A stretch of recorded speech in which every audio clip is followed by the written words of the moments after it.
साथियों नमस्कार। स्वागत है मेरे YouTube channel quality hit India में। आज का हमारा टॉपिक है failure modes and effect analysis, FMEA। पहले के जमाने में लोग गलतियां करते थे, फिर उसका समाधान ढूंढते थे, फिर भूल जाया करते थे। लेकिन आज का इंसान इतना चतुर हो गया है कि किसी भी काम को करने से पहले सारी गलतियों को पहले पता कर लेता है, उसकी लिस्ट बना लेता है, उसकी सूची बना लेता है कि इस काम में क्या क्या गलतियां हो सकती हैं, किन किन गलतियों को होने की संभावना है। उन सारी गलतियों को नोट कर देता है और उनका मूल्यांकन करता है 1 से लेकर 10 नंबर तक की संख्याओं के आधार पर। अगर गलती होने की संभावना बहुत ज्यादा है तो उसको 10 नंबर देगा। जैसे जैसे गलती होने की संभावना कम होती जाएगी उसका नंबर कम करता हुआ चला जाएगा, 9, 8, 7 इस तरीके से। इसको कहते हैं अकरेंस। टेक्निकल भाषा में इसको अकरेंस कहते हैं। किसी गलती के होने को अकरेंस करते हैं, जिसका मूल्यांकन करता है 1 से लेकर 10 नंबर तक की संख्याओं के आधार पर।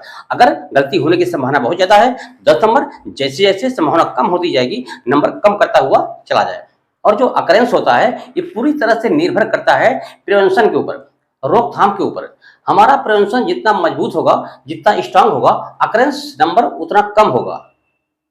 जैसे जैसे हमारा प्रिवेंशन कमजोर होता जाएगा अकरेंस नंबर बढ़ता जाएगा। जैसे नदी के ऊपर अगर लकड़ी का पुल बना हुआ है इसका मतलब प्रिवेंशन कमजोर है तो हमारा अकरेंस नंबर ज्यादा रहेगा, क्योंकि पुल टूटने की संभावना ज्यादा है। अगर हम लकड़ी की पुल हटा करके RCC का पुल बना दें तो अब हमारा जो प्रिवेंशन है वो मजबूत हो गया।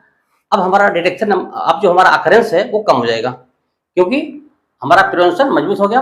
अब पुल टूटने की संभावना कम हो गई, इसलिए हमने अकरेंस कम कर दिया।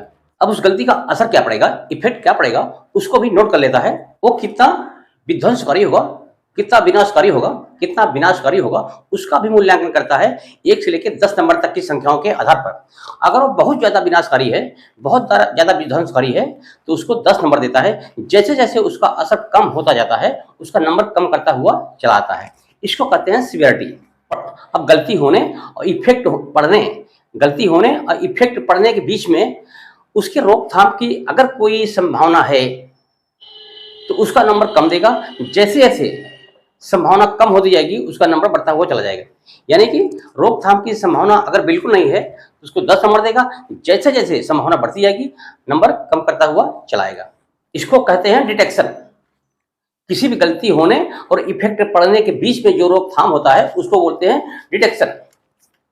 अगर तीनों को मल्टीप्लाई कर दें, अकरेंस को, सिवियरिटी को, डिटेक्शन को, तो RPN नंबर आता है, जिसको बोलते हैं रिस्क प्रायोरिटी नंबर।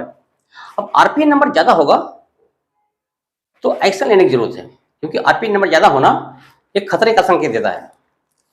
एक्शन लेने की सख्त जरूरत है, तो एक्शन लेते हैं अकरेंस पे, डिटेक्शन पे, ताकि अकरेंस नंबर कम हो जाए, डिटेक्शन नंबर कम हो जाए और RPN नंबर ऑटोमेटिक कम हो जाए।